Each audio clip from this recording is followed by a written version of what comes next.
Durante anos, um garoto chamado Trey Sessler, que também era conhecido como Mr. Anime, foi um rosto familiar para algumas pessoas no YouTube. No seu canal chamado Landscape Productions, Trey publicava resenhas de animes, curtas-metragens e vlogs sobre sua vida, e foi conquistando uma audiência fiel que acompanhava ele. Mas por trás da tela, havia uma escuridão que poucos imaginavam.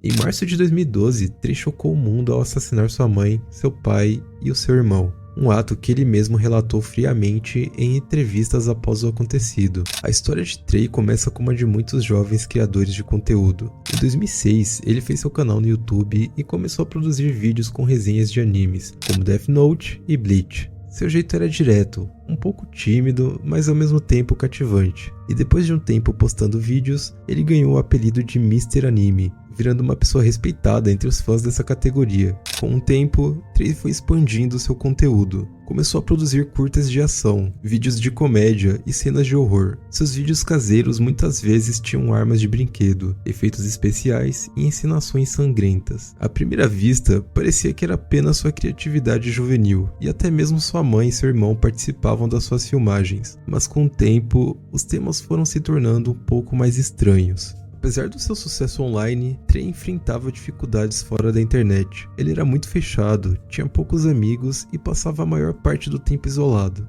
Ele também começou a desenvolver uma admiração preocupante por armas de fogo e violência. Muitos notaram mudanças no seu comportamento, mas ninguém imaginava até onde isso iria chegar.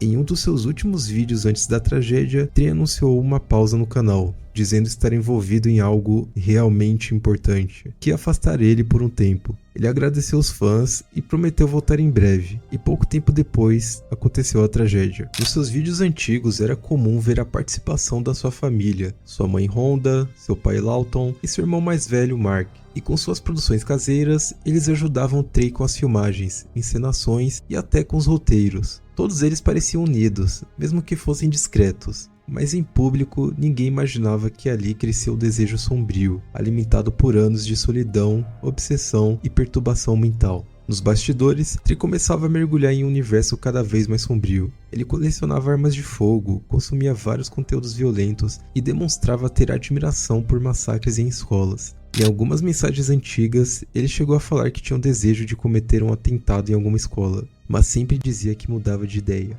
Porém, esse plano não havia sido descartado completamente, apenas adiado. A sua obsessão com tragédias crescia e ele começava a se preparar. Alguns meses antes do crime, Trey registrava tudo. Comprava munições, fazia testes com suas armas e gravava vídeos com um tom cada vez mais sombrio. Ele tinha um jeito calmo na internet, mas nas produções dos seus vídeos, ele deixava claro que algo terrível se aproximava. Um amigo dele chegou a mencionar que Trey demonstrava ter um comportamento muito estranho e chegou a dizer que não se surpreenderia se algum dia ouvissem no noticiário que sua família inteira tinha sido assassinada. E infelizmente, esse pressentimento logo se tornaria uma realidade. Trey tinha conseguido um emprego em tempo integral na área de cinema, algo que ele dizia gostar, mas mesmo assim ele disse que ainda continuaria com o canal, mesmo que os vídeos tivessem menos frequência. Embora muitas fontes indiquem 20 de março como o dia da tragédia, os eventos começaram ainda no domingo, no dia 18 de março. Segundo o próprio Trey, tudo aconteceu após um disparo acidental de uma arma no seu quarto, mas que ninguém ouviu, e isso fez ele pensar que poderia atirar dentro de casa sem que ninguém percebesse. Na noite do acontecimento, ele tinha bebido com o irmão e depois voltou para casa, já estando bêbado. Chegando lá, ele decidiu chamar sua mãe até a garagem, falando que queria que ela visse um dano que tinha no seu carro. Quando ela se aproximou, Trey pegou seu rifle calibre .22 e atirou nela 4 vezes, sem permitir que ela dissesse uma sequer palavra. Honda Sessler, a mãe de Trey, tinha 57 anos. Após matar a mãe, Trey decidiu continuar. Ele sabia que não poderia simplesmente voltar para dentro de casa e confessar o que fez para o seu pai e para o seu irmão. Então ele pegou uma pistola Glock 9mm, entrou na casa e encontrou seu irmão Mark no corredor. Mark ouviu o barulho do tiro e perguntou o que tinha acontecido, mas Trey não respondeu. Ele apenas passou pelo seu irmão, pegou a arma e atirou. Logo em seguida, Mark saiu correndo para o banheiro e se trancou. Trey tentou arrombar a porta, mas não estava conseguindo, então ele atirou nela até conseguir entrar. Depois disso, ele encontrou seu irmão caído em uma poça de sangue. O pai de Trey acordou com os disparos, então ele foi até o quarto dos seus pais e atirou nele também, atingindo ele no pescoço. Com os 3 feridos, Trey pegou um rifle AR-15 e voltou para garantir que nenhum deles estivesse vivo. Segundo ele queria evitar que seus familiares sofressem, mas a violência não parou por aí. Trey matou os pássaros do pai, atirou no seu próprio pássaro de estimação e destruiu o aquário que tinha com um tiro. Ele também destruiu vários objetos da casa, fotos de família, janelas e paredes. Depois de ter feito isso tudo, ele escreveu mensagens nas portas e nas paredes com uma tinta de spray, e nelas tinham as seguintes frases: "Nunca vão me perdoar, não sei por que fiz isso. Deus, me ajude, eu amo minha mãe, meu pai e meu irmão."